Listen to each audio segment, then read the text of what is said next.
To anyone who's doubted the problems of the Pittsburgh Steelers and thought maybe they could turn this ship around this season, I'm afraid I have some bad news as the Pittsburgh Steelers fall yet again. This one at the hands of the Green Bay Packers, losing 27-17 on the road in Lambeau Field.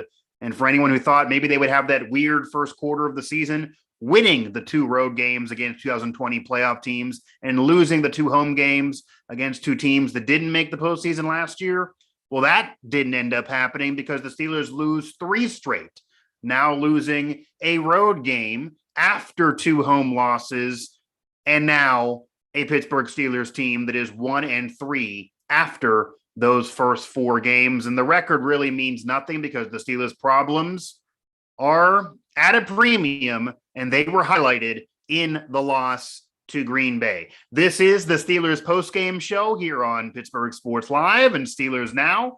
I'm your host, as always, Mike Asti, and I will be joined by a colleague of mine, Chris Adamski. Chris is coming at you from the Tribune-Review here in about 5-10 minutes after he wraps up some of his postgame coverage.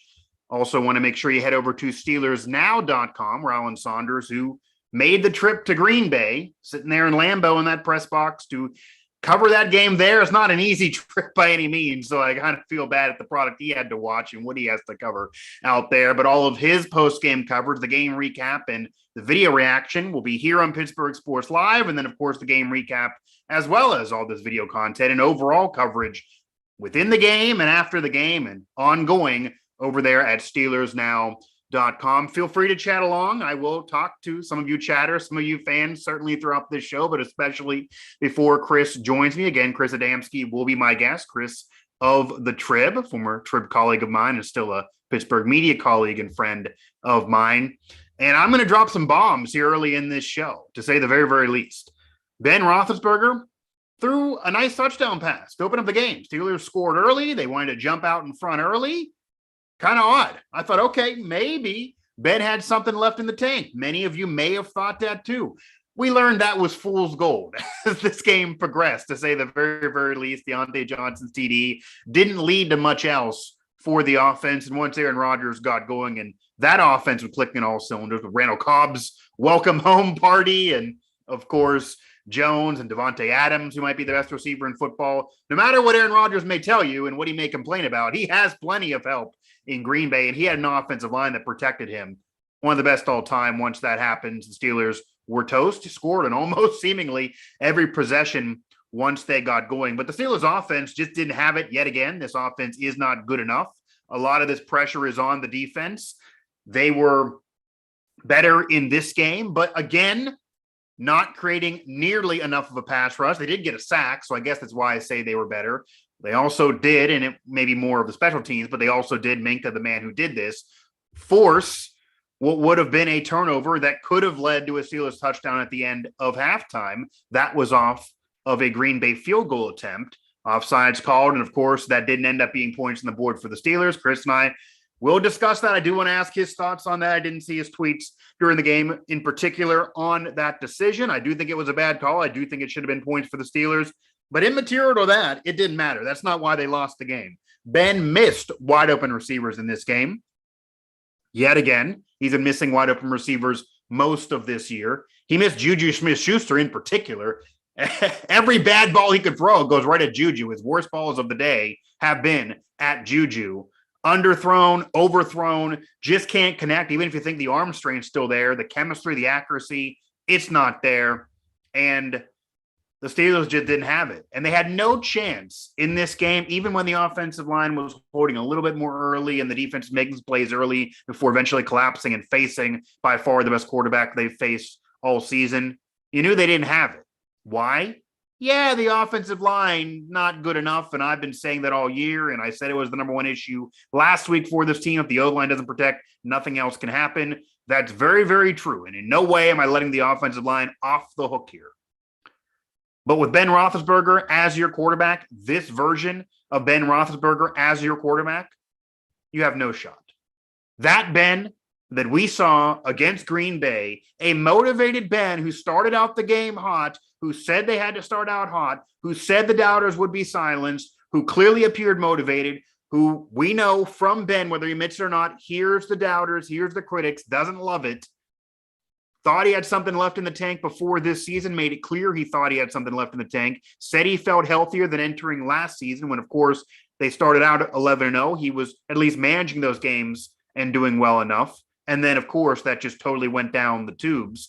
And that's now carried over. He played okay, played well enough to win against Buffalo, against the great defense on the road. But since then, it's been bad Ben after and missing receivers, missing open receivers. And he can't be elusive at all. As Bill Cowher said it, I wasn't at the stadium for this one, so I actually got to watch the broadcast at home. Bill Cowher said it. Ben maybe still has the arm strength that some have been doubting. We've seen some balls sail in there, maybe actually overthrowing. Maybe he's putting too much under the ball. He can throw still. Maybe that's something that he has answered. But he can't nearly be elusive enough. He can't make up for any issues for the O-line.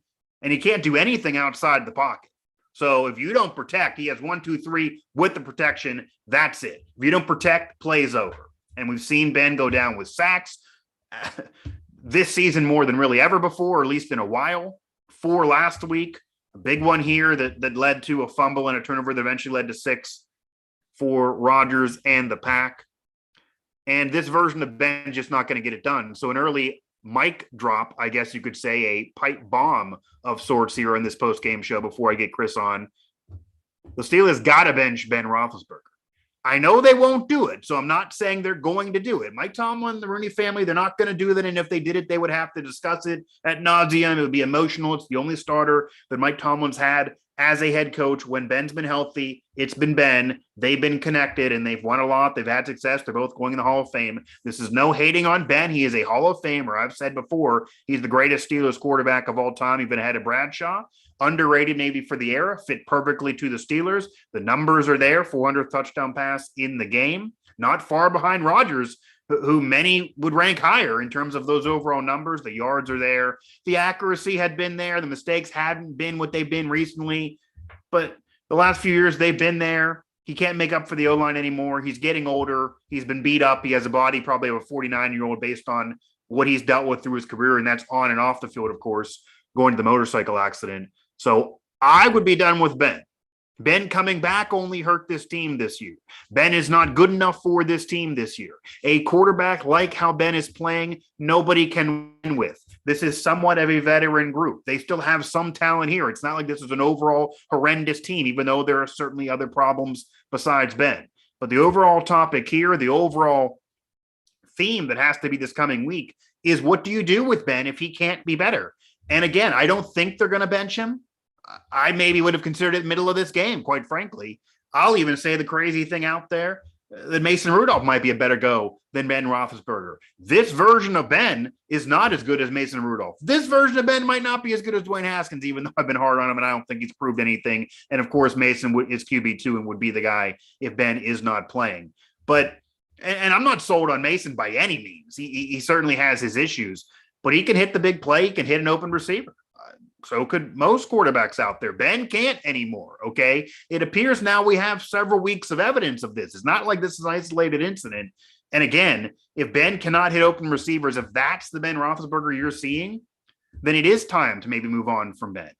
Hall of Famers have had to change teams. Hall of Famers have had to eventually be benched. Hall of Famers have had to go out on a note they didn't want to go out on. Not everybody can go out. Winning a championship with a team carrying you like Peyton Manning. He had 19 17 picks his last year. He wasn't good. He should have lost his job. The defense was so good and the team was so good they carried him to a championship, so it didn't matter. It could go out on that high note. Ben doesn't have that luxury. There are issues on the Steelers defense, certainly in the secondary. That was a question mark entering this season.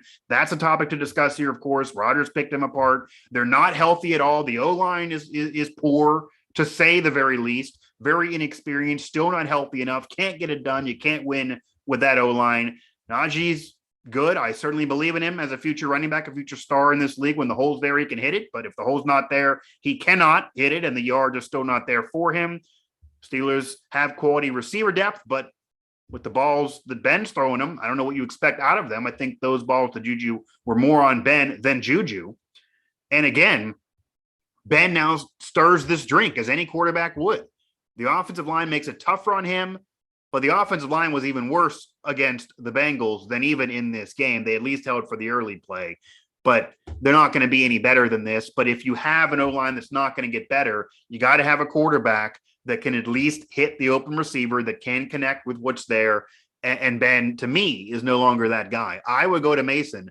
I would rebuild. What is the point of puttering along with Ben, missing the playoffs anyway? You might as well finally see what you have with Mason Rudolph for a full season now that he's been a little better than a couple years ago, and he'll know what he's getting into more and wasn't just thrown to the fire. A more prepared Mason. See what you have for the future. He's signed for next year. If he starts sucking, throw Haskins in, throw him to the fire, see what he can do. He started before in the NFL, see if he can get more mature and be better than he was in the preseason. Who knows? It wouldn't matter. If you're going to miss the playoffs with Ben, you might as well miss the playoffs with somebody else, because this year was Ben or bust, and this year so far is bust. It's looking like bust in 2021 for the Steelers.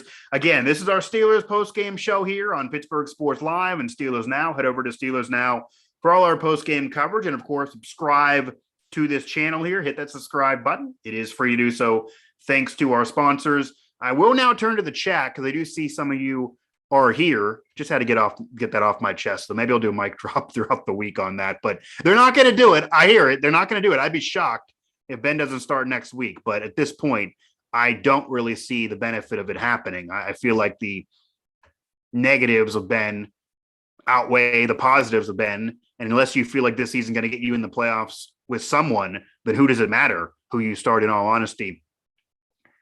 Let Ben coach Mason and Mason start. Gotcha. See, that maybe Ben could help Mason. I don't know if he's going to do that, but that would be ideal if he could help coach someone up here. I do have Chris Adamski here on the line. He had some post-game coverage of his own to get to, despite also not being in Green Bay. Thought this was a great opportunity for us to do this. So I do want to now welcome my friend and Pittsburgh media colleague, Chris Adamski of the Tribune-Review, here to our Steelers edition of Pittsburgh Postgame on PSL and Steelers Now. Chris, I see you're connecting there. See the audio's connecting. And there you go. Chris, do you hear me? I do hear you, Mike. And there you go. Chris Adamski of the Tribune-Review. Chris, glad for you to join me on the show. I see you're in your little bat cave there that I've seen you do some Zooms and shows on with your article clippings behind you. I do like it. Yeah, it's the best I could do for a set, you know. Oh no, it's awesome. It's like a phone booth. You got some work behind you there. I mean, I got a TV basically that's like a video board. So the home studios, you know, we do what we can do here. I love this home studio era that we're living in. Makes it possible here. Figure to get you on. We both didn't travel to Green Bay, but it looks like that's a difficult trip to make, as you know. So it looks like our colleagues that were there, they certainly experienced a rough one. And what I do want to ask you about, and this was my overlying theme here with surprisingly some fans that actually were agreeing with me to open up the show that probably wouldn't have a week ago, is Steelers lose this 27-17. I feel like the conversation moving on this coming week is clearly going to be about Ben Roethlisberger. Last week, I even did my rankings that some kind of took on with and kind of went viral a little bit, and I had the O-line ahead of him. Can't say the O-line's great by any means, but is this now moving into where Ben is the number one problem of this team? Where do the Steelers go from here with Ben? I don't think it's going to happen, but did anything that happened in this Green Bay game move anything closer to Ben potentially having to be benched this year? It's harder and harder to justify his play at this point. Buffalo game, I thought it was kind of sort of buried, believe it or not, that in the second half of that Buffalo game, he was really good. I thought some of the throws he made, right on target, and some decisions he made. But then, that kind of got underplayed, which is sort of odd. But then it kind of got to the point where we're dealing with entire bad games, probably 3 in a row now. You see this brief flashes now, the late long pass in this game, one of them. But it's getting harder and harder. And I'm not saying I am the justified Ben club per se, but it's hard to find your way to be able to do that, right? You give guys records of doubt, and you do that at all positions in all sports. And I think you can do that. Now there's a point where the diminishing returns at your age where you can't do that anymore.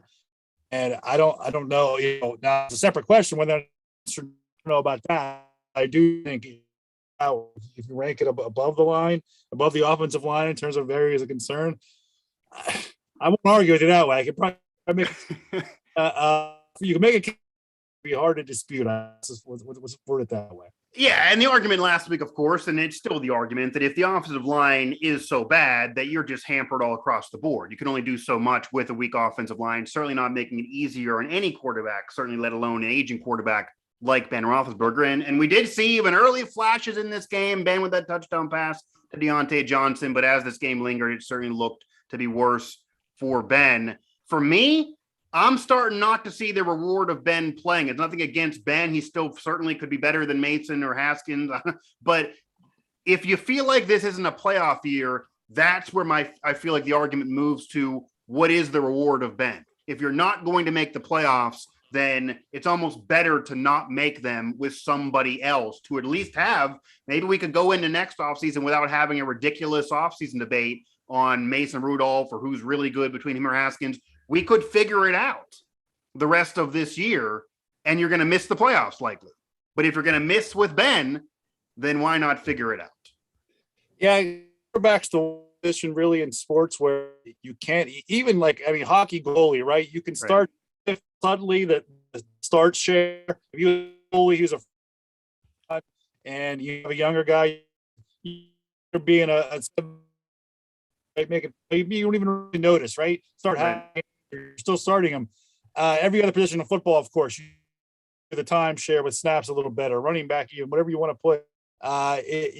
Hockey, basketball, you could do all these things with minutes and playing time. They do not play. You're not going to do a timeshare at quarterback, right? So that's what makes it a lot trickier, right? Somebody who is a franchise, I still don't know. This is only 4 weeks in now, just more than 3 weeks. I've been saying all week, hey, they're 1-2. Yes, it's looking stay the pessimism, but it's only 3 games. Right. When this lingers on, of course, it's hard for a team, no matter how bad you are, to be 2 games out of last place, 4 weeks, 2 games out of second to last. I'm sorry. Yeah. And that's what I don't know. I'm going to get the standings out and see if even probably across the league would be and where's to be that at this point, but that being said, I don't expect any type of moves like that to be made, at least until right. I mean, in the league, the Jets are only tied for Bills a game second to last.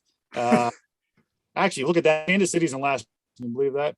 At the moment, the Giants tied for like no one else is this buried into this deal.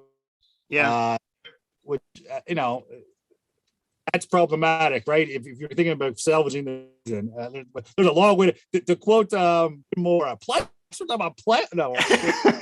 Yeah, we're not ready to talk about playoffs by any means because I don't think we're going to be covering the playoffs this season for the Pittsburgh Steelers. But they're 1-3 right now, and there are other teams that are 1-2, 1-3 that are not having the starts that they would like. The Kansas City Chiefs barely got through a game against the Eagles after struggling prior to that this season, but they also have an MVP in his prime, so maybe makes you more confident about turning that ship around than an aging quarterback. And I think we also both agree that Ben is going to start next week. It would be a shell-shocking event to the surprise of literally unanimously all across Pittsburgh media if Ben does not start next week. So I'd imagine he's going to start next week. And also, as you did put it, the second that you don't start Ben going into a week, you're basically cutting ties. You can't do the waffling, especially with a Hall of Famer.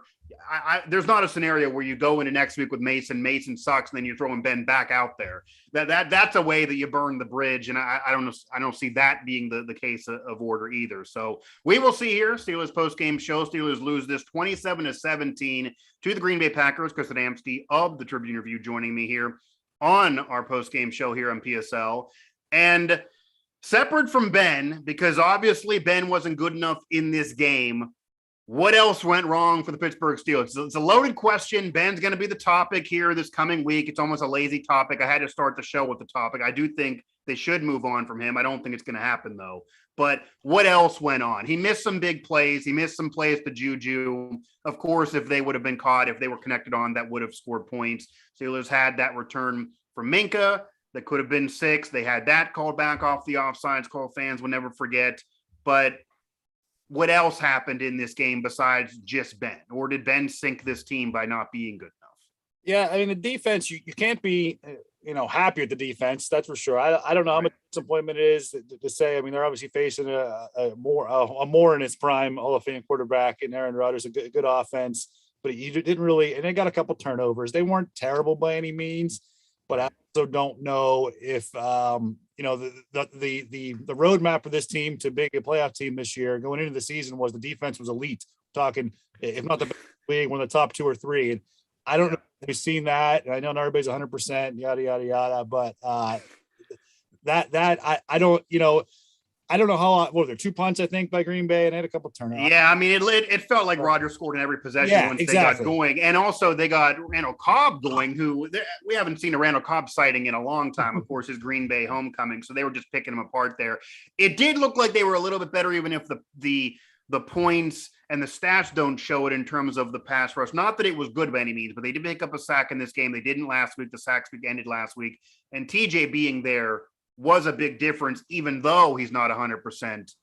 But it clearly also looks like this is not 100% defense, and maybe even have there 75% rather better than anything else. It just clearly looked like a 75% TJ Watt, and a good quarterback can pick all that apart. Yeah, again, I don't want to sit here and there's a list of problems if we're talking about the team looking at vacuum. The defense isn't probably even on your list. But again, if this team had a chance or has a chance, even from the beginning of the season, the defense had to be, and I didn't feel like there was. You didn't feel like you. Again, there was 4 drives they didn't score, I guess, but you kind of just felt like the Packers would score at will if this game could go. And in the second half, they kind of knew they didn't have to. Right. And when you saw at the end of the first half of those drives, the drive that the Packers had. So I don't know where it goes, but I don't want to pick on that in the defense, but it's not what we're seeing. The line. I want to say this is the best performance of the 4. I mean, last week was the worst, so I guess I mean, and I don't know. Again, stuck at a low bar there. Great effort by the offensive line in terms of either protection or in terms of holes for the running game. But I didn't feel like it was the anchor weighing everything down like it was maybe last week in the Las Vegas game. If you're a Steelers fan, you can hang your hat. I guess the 3 teams or the 4 teams they play this year are combined 9-2 when they're not playing the Steelers. You got 3 first place teams. They've lost. Yeah. The Bengals are tied for first, right? 3-1 with everybody else in the division except for the Steelers. Right. So I guess you can kind of. I just don't know where the roadmap is right now. It's one thing to be 1-3. And there's been different scenarios of 1-3, 0-4, in the Tomlin area here. They've all had their own different paths to it. I mean, Ben was injured 2 years ago, and right. But you don't really get the feeling watching it's one thing if they lost at Buffalo and lost to Green Bay and maybe got picked off by the Raiders or whatever at 1-3. But it's kind of hard to look at this team right now and say there's a path out of this. Well, not only that, the schedule does not get easier, and I think the reason why some of us were saying that we didn't think this was going to be a positive year for the Steelers record-wise, and maybe 9 wins was a ceiling if things even went right, is because unlike last year, this is a hard schedule. And you're only facing 2 teams in these first 4 that were in the playoffs last year, but many thought Cincinnati would be competitive this year. They have been. The Raiders were very close last year. They've been good this year. So that's 4 teams that may make the playoffs this season. The Steelers have all played to this point. You're talking about Denver with that defense. Imagine Ben dealing with that defense. That's going to be a rough day at the office. The Seahawks, etc. And last year they faced a lot of teams during that 11-0 streak in which the quarterback wasn't there. You're dealing with a backup quarterback. They got very lucky during the 11-0 streak. not the case right now. They're facing quarterbacks that are at their best. The only one they didn't really face at their best was Josh Allen in the Bills. That's the one they were able to beat, and he's turned it around. So they kind of got fortunate when they did face Buffalo. Chris Adamski here of the Trib, joining me here on our post-game show here on PSL and Steelers Now. Got some chat here. Let Ben coach Mason. I don't see that happening, but that would potentially be a nice scenario there. Ben is done. Mason, get Mason out there. Mason should start. Do you think Tomlin and Colbert are in denial about the Steelers being a team on the rebuild? And that could be a topic here moving forward as well. And if maybe they thought this team was more ready on the cusp for in win now mode, so you plug and play. They have some veterans there, but it does appear there are holes well beyond Ben. But your point, though, the offensive line being better in this game and Ben even being worse, lends me to maybe argue to flip what I said last week, and maybe it is Ben, because if you get the best out of this O-line, then you got to be at your best, or the team has no chance, since this offensive line was such a problem entering the season. Now, Chris, I do want to talk about one moment of this game that will be brought up, and I feel like they would have lost anyway. But what are your thoughts on the offsides call on the Minkah return from the field goal? That felt like was a rare moment. The Steelers had momentum in this game after the touchdown to Deontay. Once that call was made and the Steelers didn't get that score, it felt like a different vibe on the sideline. Minkah felt like a different energy. It felt like the balloon was popped, and it just was a different game from then on, where then, as you mentioned, Aaron Rodgers just picked him apart. What are your thoughts on that call? Was that the right call? Was that the wrong call? And then pivot that into a call later in the game with the TJ Watt trip phantom call. What are your thoughts on that call? Because some have said maybe that was a makeup for the other call. Yeah, it's when you talk about offsides, I don't know. It's crazy. I remember, was it 2018 late in the season? I meant to look this up, and I was already on me. Remember they had a winning field goal go against them, and they got called for offsides 3 plays in a row. They blocked the one. Yeah. I wanted to say it was the Colts, but they didn't lose the Colts. Whatever. Regardless, this has been their problem when they run field goal blocks. They get offsides, and I don't know. It didn't. I'm surprised. I'm surprised you can't review those. Because that's you can review everything else, right? Yeah, right. Yeah. Offsides. It's not a judgment call, right? So I don't know why you can't review an offsides call, and there's all the other things you can review. Well, have you seen any of the video on Twitter though at all? Do you think? Obviously, there's an argument that offsides is there on every single play. It's only really there when it's called. And then there also is an argument, and we heard this in the broadcast, that generally speaking, if somebody blocks a field goal, especially with that much space in front of them to run it back, even if it's a great player like Minkah, the referee's inclination is probably offsides because it's just so hard to do. You're seeing it happen for Hall of Famers once or twice in a 20-year career. Minkah hadn't done it prior. Do you think there was offsides there if you could put your referee hat on? I mean, I don't think it's like, did the flag come out after the field goal was blocked or after the contact? Like that would be, if that, then I have a real problem with it, because that's right. I don't know if the flag, I haven't seen that video yet. I don't know if if that's the case, and that would lead credence to that theory, then that's now I guess in theory maybe the official gets triggered by oh my God, he's breaking free. He must have jumped early. Yeah, that almost seems like it's just like they guess that. Yeah, yeah. If it's something like that, then I don't know why it's not like it. To me, it didn't look like it should have been thrown.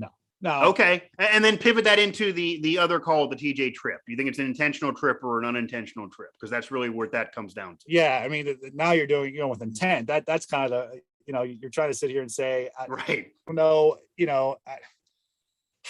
I guess you could say it's intended. It should have been called for that. I don't know, but it seemed like it was more like I think the spirit of that rule, and you're talking spirit, a little unintentional, right?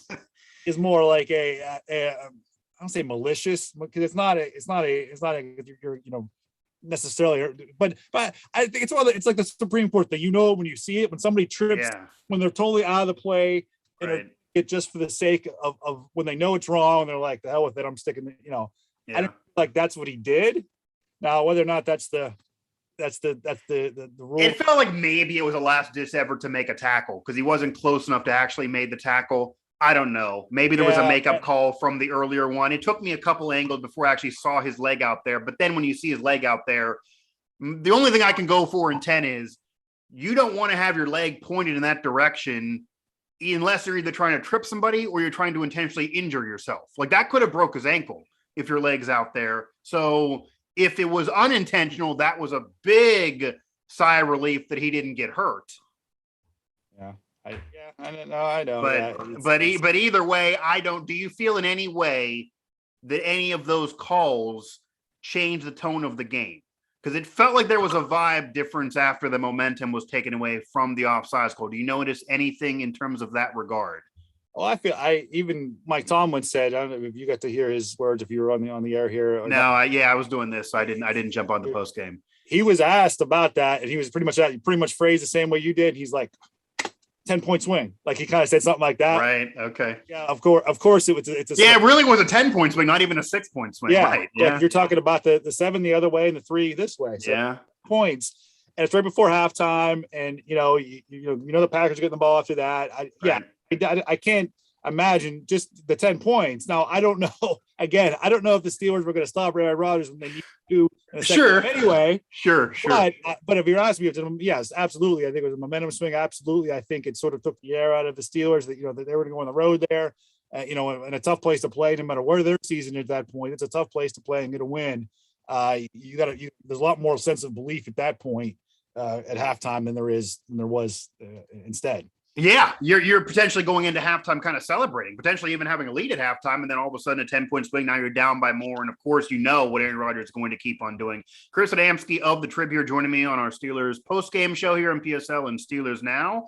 Ben, 26 for 40, 232, a touchdown, a pick, sacked twice after 4 last week, a quarterback rating again of 78. So again, not the best day for him. Najee, 15 carries, 62, 4.1. That's a better average than we've seen from him in recent games. 1 touchdown. Deontay, James Washington with a few receptions. Juju actually had 2 on the board, which is shocking because I don't remember 2 catches from him. Had those balls that were missed. He got Ben's worst balls of the day. Well, I know he had one short of the 6 on 4th down. That's true. Yeah. It wasn't off to the running back, but it was dumped to him at least. Right, it counts. Yeah, 2 for 11. I mean, we're looking at 11 yards from Juju here, so he's not a fantasy stud for you on this day by any means, and he is looking for some money. The schedule's not getting easier, though. This kind of is a game you want to throw out the tape, but with all the injuries and all the problems on the Steelers, and now it doesn't matter whether you're ranking it O-line, Ben, whatever the case may be, there's just a myriad of issues on this team. They got a little bit more from the running game, but again, Najee's even hampered by the O-line as well. Where does this team go from here? I mean, I think we agree that they're not going to bench Ben, even if maybe some are going to say they should all week long. But what else can be done?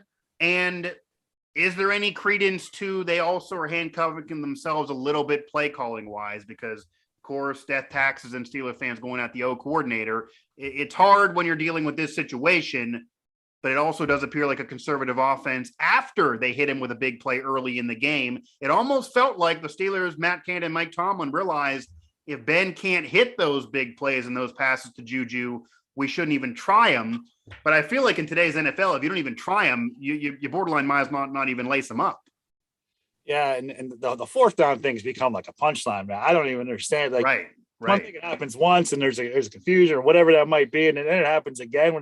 This is much in this game than it was last game, in the 3 that happened this game, right? They're all like it's all a blur, right? And to do it every single time, there's got to be like, what is going on here? Beyond like just bizarre or weird or I don't even know what how to articulate that. Some of the things you can do, like I don't know, like without just by watching the game live and everything. I don't know. You think Joe Haig was better than Chooks at right tackle? I think he might have been. I mean, I don't think he's that much better to make that big of a difference. Or I do think he was better. Yeah, I'm not a Chooks guy, so yeah. I don't know if you maybe you make that switch permanent now. I mean, Zach Banner's coming back, and so maybe you have 2 new right tackles here at some point in the next couple of weeks. Right. Again, I don't know how much. I think Banner. I guess you'd put Haig at left tackle. Then I guess you're dealing with an upgraded Banner over a rookie and Dan Moore at this point. So. Incremental progress. I don't think it's going to turn around their season, but there's a couple things you can do. I don't know. I guess, would you get more aggressive play calling even if you don't believe the roster can handle it, or would you just ride with the roster being hampered? If you get what I'm asking there. Yeah, I know what you're saying. I don't know. I mean, Ben took a couple more shots this game. He used the middle of the field a little bit more. Yeah.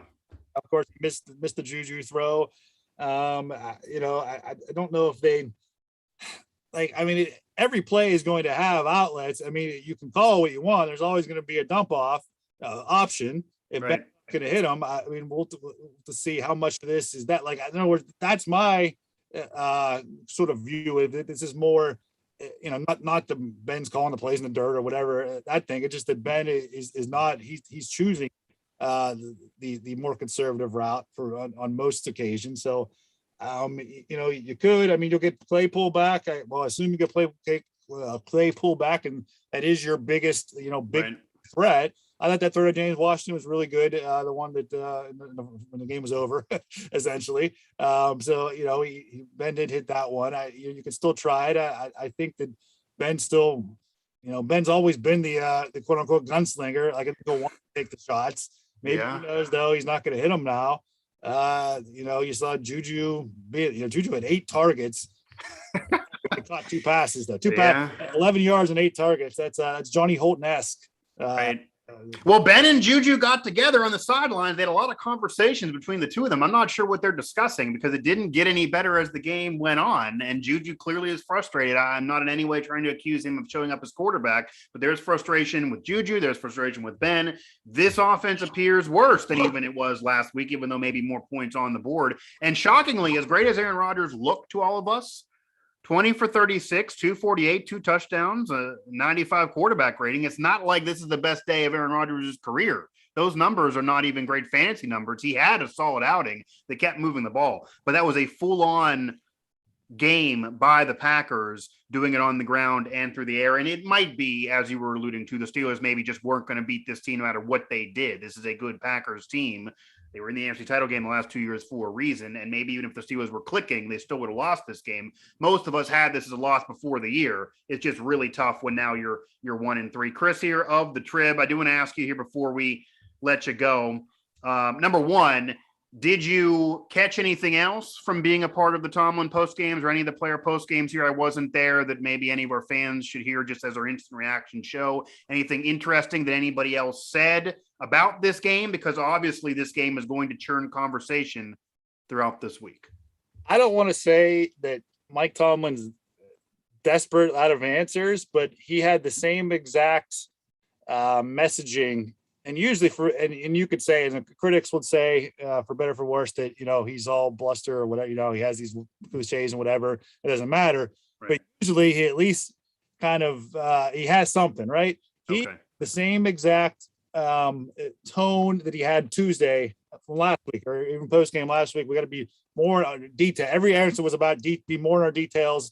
And he was, we don't like where we're at right now, but we're not going to spend time learning about it. Same exact, like you could probably take the transcript from Tuesday or last week's post game. So I thought that was interesting because again, we're analyzing, whether the cliches Mike Tomlin uses. Sure. I feel like if he's ran out of bullets in his cliche holster, I guess. Yeah. So that was kind of as far. We're early in the season for him to be out.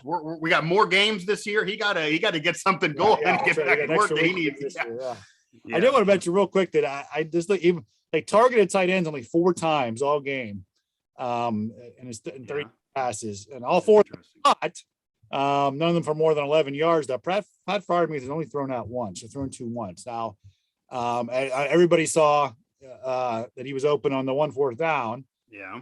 That wasn't thrown, the other outside from that, I don't know. It's interesting to go back and watch, and people that are much better than me at watching film. If Freiermuth is getting open and they're not looking to him, or even the other tight ends, I guess. But Pat's supposed to be the main receiving tight end right now. Well, and Ben said in the offseason that he intentionally threw him some balls away from him throughout camp, seeing how he could catch balls that weren't right there or within traffic, and he was catching all those, catches everything. Ben thought he was like Heath Miller.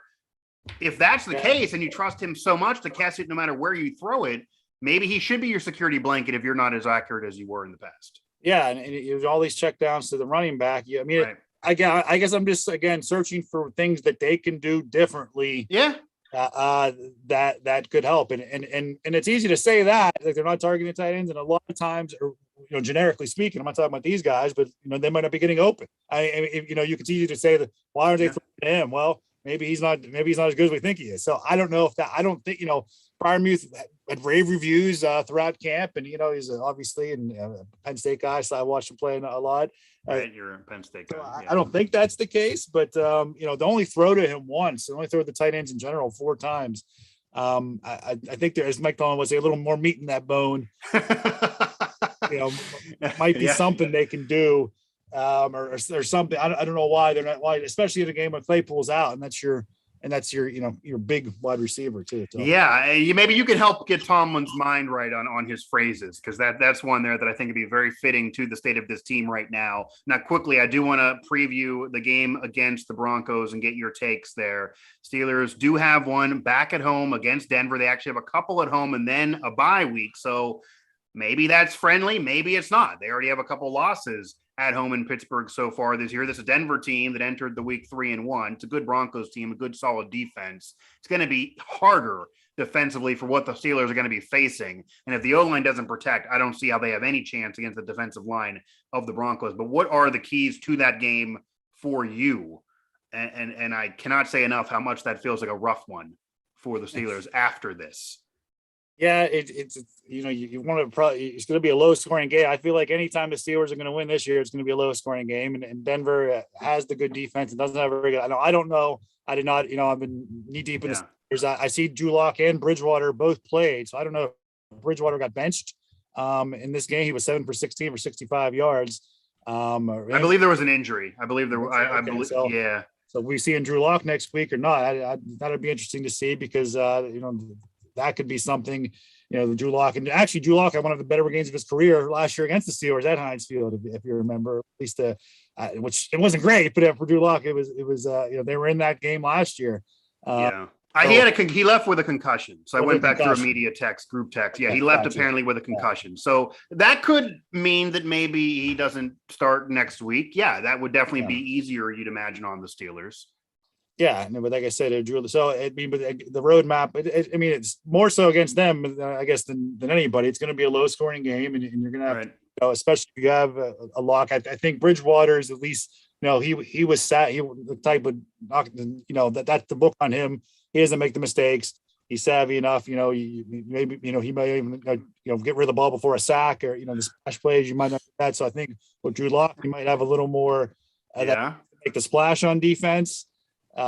Which maybe you need, I think the rest of the season for the Steelers, they're going to get back in this race. They're going to need some defensive touchdowns, or at least defensive splash plays, I think. And you're not going to get much, is this the best? I guess this is probably the best defense they faced so far. And what are they averaging now? The offense, we had 6 touchdowns in 4 games from the offense right now, half a game. So if that's your average so far, and you're facing the best defense you're facing all year, you got to figure that you're probably not going to score more than 20 points. You could have made an argument Green Bay is the worst defense they faced all year. They've struggled defensively so far. They say they lost games because of their defense, almost lost a week earlier because their defense, despite Rodgers actually playing better last week. And yet the Steelers only put up 17 against maybe the worst defense they faced. They now will flip it and face the best defense they've faced.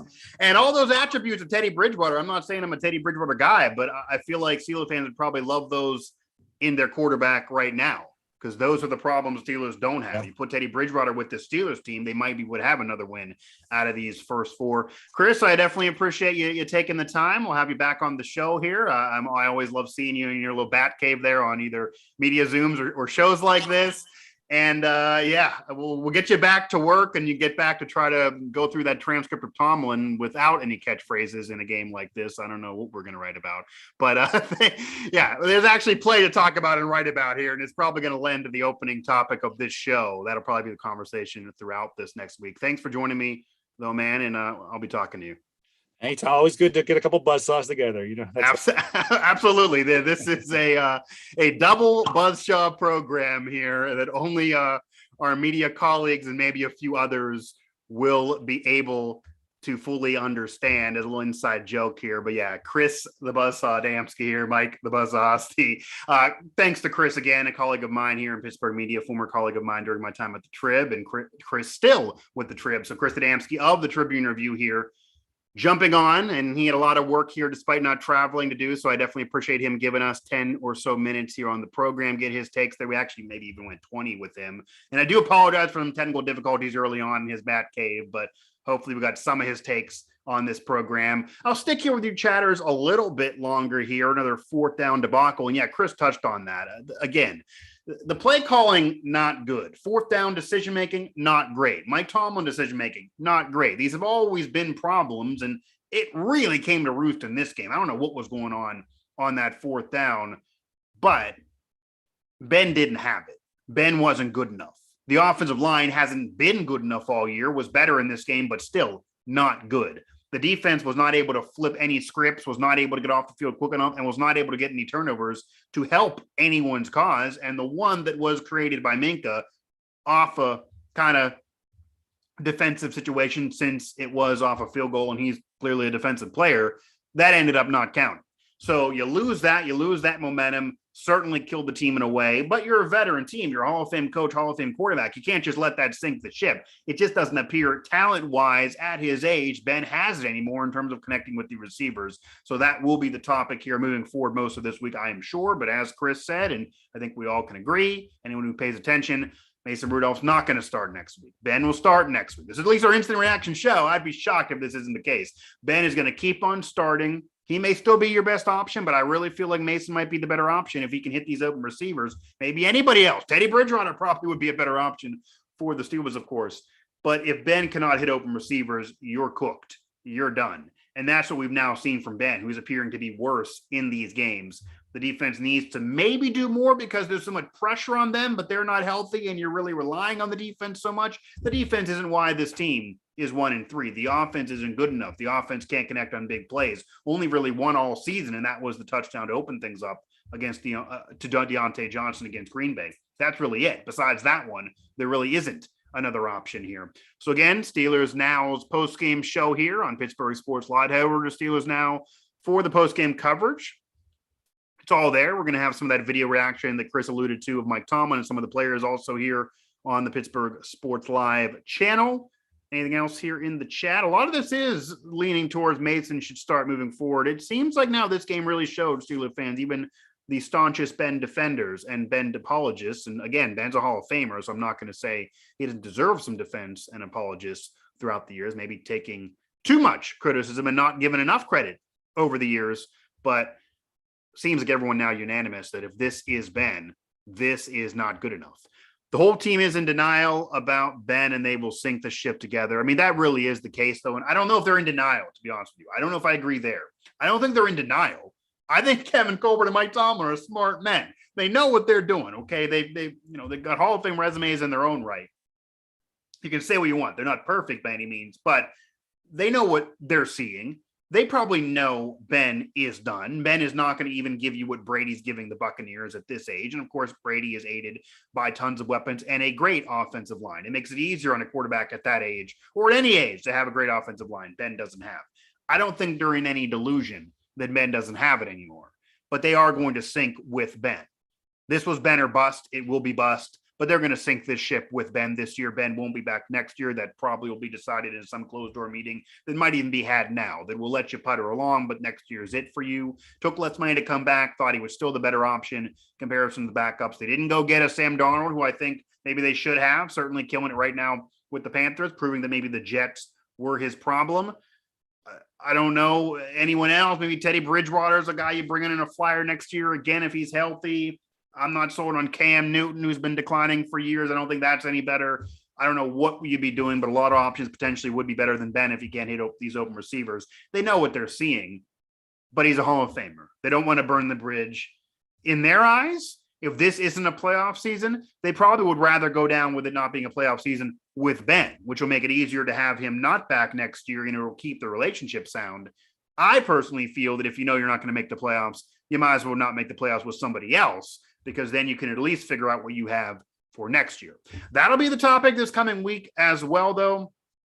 Ben, the story. What to do with Ben Roethlisberger, and is he still a legitimate starter for the Steelers? All that's going to be a topic of conversation this whole coming week, because they didn't just lose. They're not just 1-3. Ben, right now, looks to be that top problem, of course, along with the offensive line. The team has been in denial for years. He has been declining for years, guys. I totally get that. However, again, they started 11-0 last season, and I get Ben wasn't great even in those 11 games. He was more managing things. But if Ben can go out there and not make mistakes and at least hit open receivers, that's fine. That is Mason Rudolph, basically. Mason Rudolph's not a big play machine, but if you can't do that, then you might as well go to Mason. You might as well go to somebody else. Ben stopped being able to do that towards the end of last season, and when he would force it, he would make the mistakes and the interceptions. We're seeing a lot more of that of Ben this year, whether they're fumbles, picks, or whatever the case may be. Less of those turnovers in this game, but they just didn't have it. He just missed those big plays, and then once you do that, you don't really have a chance on offense. So I wasn't at those post-game pressers. Alan had all of those while he was in Lambeau for us. We'll see what Ben had to say, because obviously Ben's thoughts are certainly a big deal here. Love to hear what he has to say, and I'm sure he's not going to make excuses. Cam Hayward last week said the defense sucked today. We'll see if Ben says I suck today. I'm sure he'll take it on the chin and say it's him. He did it last week. He took the blame. But again, is there a fix here at his age? I don't think so. We will see. Yep, and that's why the YouTube hid that. I wanted to see what one more comment was, but of course,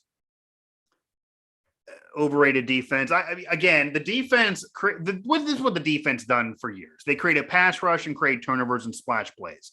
That's what they've been doing for 4+ years during the sack streak. They got a little bit more of it in this game than last week, where there basically were no quarterback hits. But the defense is not creating enough of a pass rush. The defense is not creating splash plays. They're not creating turnovers. That's how the defense operates. If the defense isn't doing any of those things, then the defense isn't at their best. They're not an elite defense by any means. They're a good defense. They're not the reason why they're 1-3. They are banged up and injured. But if the defense cannot create turnovers, splash plays, get off the field quickly, and of course, create a pass rush, especially against a great quarterback like Rodgers, and they'll face a weaker one next week, no matter who it is. But still, and you got Russell Wilson coming up, who's a Hall of Famer.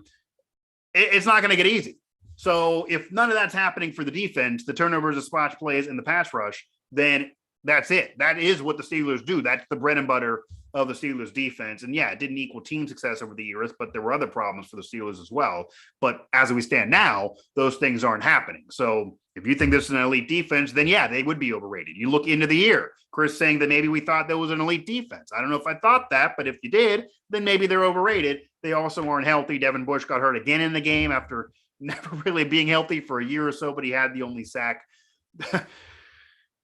Again, it's exhausting. You're watching the Steelers, covering the Steelers, and soaking all this in. It's instant reaction show. There's a lot of problems with this Steelers team, a lot more to discuss. We can't even get it all here. We can't even unpack it all here. I'm gonna wrap this up now, though, because it is clear the Steelers have tons of problems. The Steelers' problems are only getting worse. I don't see a fix in sight at all. And I do think maybe it's time to move on and fully rebuild for the next era of Steeler football, whatever that may be. I don't think they're going to do it. So I do think we're going to see a lot more of this as the season progresses in a long year